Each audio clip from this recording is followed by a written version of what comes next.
Do you ever buy fruit or vegetables from the supermarket and you think, gosh, these kept well, these kept a long time in the fridge, or wasn't the flavour of that tomato good? Well, have you ever thought of saving your own seeds? I've been doing it for a few years now, particularly with tomato varieties. I quite like cherry tomatoes, but I get fed up with the usual run-of-the-mill ones that you can buy seeds for in this country. So I've started saving some seeds for myself of my favourite varieties that the supermarkets sell. If you look on the packets in the supermarket, generally it'll say what variety they are and who the grower was and in which country they were grown.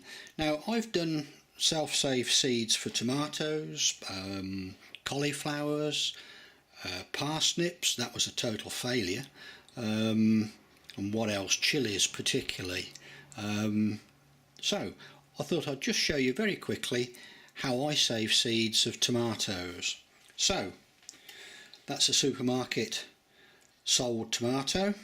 This is just an example, but what I normally do with the tomatoes is leave them on the windowsill to ripen so they become quite nice and soft and fully ripe and squidgy.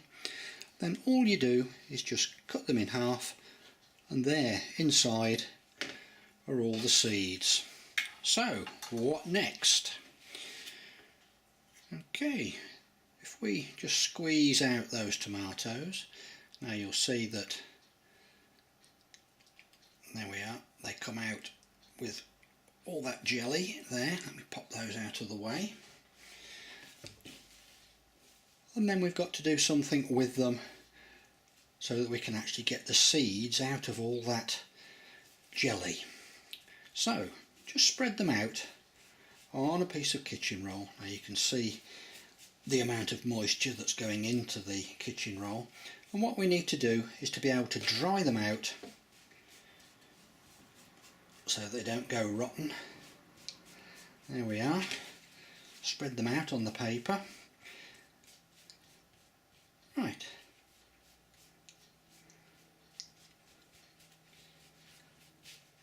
And then you put that piece of paper aside somewhere nice and airy. I usually do it on a windowsill so that they dry. Then when they've dried, they look like this. There we are. If you could imagine those seeds that I've just spread out on the paper being allowed to dry. Actually, these are different varieties. You can see the seeds that I've just put on paper are a lot bigger, but this variety I saved the seed a few weeks ago, and all you do when you want to plant a few seeds is just very carefully pick them off the paper. Now you can see that's come up actually with some of the paper attached, but it doesn't matter, because as soon as you put them in to some potting compost, the paper will just rot off, and you'll get probably 90–95% success rate. They're very fertile, the self-save seeds. They seem to be much better than seeds that you'd buy in the shop as a packet of seeds. So that's it. Just store them away. Now, how do I store them? When they're on the piece of dried kitchen roll like that, I will normally write on the paper to say what they are, so that when I go to them a few weeks or a few months later, I'll know what the seed is. Now, what I normally do is take the dried seed, when they've been sitting on the windowsill for a week or two, just fold them up and put them into a paper envelope, an ordinary envelope that you would send through the mail, and then I just pop them in the bottom of the refrigerator. It keeps the seeds nice and fresh. And I've got some seeds that I saved probably 3, 4, 5 years ago that I'm still using. Now obviously when you've save seeds for a very long time, it's often worth sort of like renewing the supply of seeds so they don't just sort of go old and infertile. But there's no reason why you shouldn't. Just squidge another load of seeds out, let them dry, and you're away. Okay, we'll go up to the allotment and have a look in the polytunnel and see what the seeds came to this year. These are some that I prepared earlier. They were planted in the greenhouse at home on the 2nd of March. They're Genio, some seed that I saved last year. Now last year I tried these out to see if they came true, what they were like, and they were quite good. So this year I've grown them on, this is my polytunnel, and I've grown them on and let them go to their full height, so they're trained up and then along the ceiling, just to see how many trusses they will have. Now as you can see, the trusses, some of them are enormous, so as a commercial variety it must be absolutely wonderful. But certainly as a variety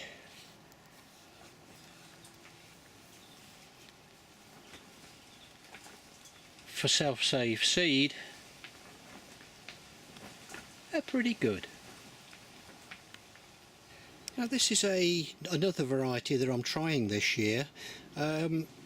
It's a variety of small plum tomatoes. Again, brought from the supermarket. I thought, gosh, they're nice, I like those, so I saved some seed in the same way I've already shown you. And I planted half a dozen seeds. Well, there's a few more than that, 3, 6, 7 plants there. I think I planted 10, but I only followed on with 7. And this one is called Angel or Angel. It's a French sort of spelling, and as you can see, it's looking quite good. What I normally do is try them first in pots and pinch them out so that they're only so high. So there you can see that one's been stopped just there, and that lets me see whether the variety is worth growing, whether I like it or not. I don't know quite why this one in the corner has got quite so many blooms on. I suspect that it's actually probably reverted to one of its parents, but we'll have a look and see whether the flowers do turn into tomatoes. I'm a bit doubtful, so let's just see what happens. I've pinched all these plants out so that they've only got 3 trusses on, just to see what they're like really and see how they go. If I like them, next year I'll grow them and let them grow up into the ceiling in the same way as the Genio. As you can see there, lots and lots of trusses of fruit, really nice. But we'll see what Angel does, and if it's good I'll try it properly next year. Just as an aside, as well as trying tomato seed, I've also done some self-saved seed for cauliflowers. Now here's one just coming in to bloom, as it were. Quite nice. We'll wrap that back up. That's going to be for Sunday dinner. That variety is called Beauty. It used to be commercially available seed. I used to buy a packet every year, and then suddenly it was taken off the market. I don't know why. So I found 5 seeds in a packet at home. So I planted 5 seeds, 5 plants came up, we ate 3, and 2 of them were planted outside on the allotment and allowed to go to seed. The small seed pods had all formed seeds beautifully, so I harvested probably 200 or 300 seeds, and these are the proceeds from those self-save seeds. Quite healthy plants, looking very good. I always grow cauliflower inside. because outside the pigeons are a nuisance and things try to eat them and so on and so forth, and they do seem to like a warm atmosphere.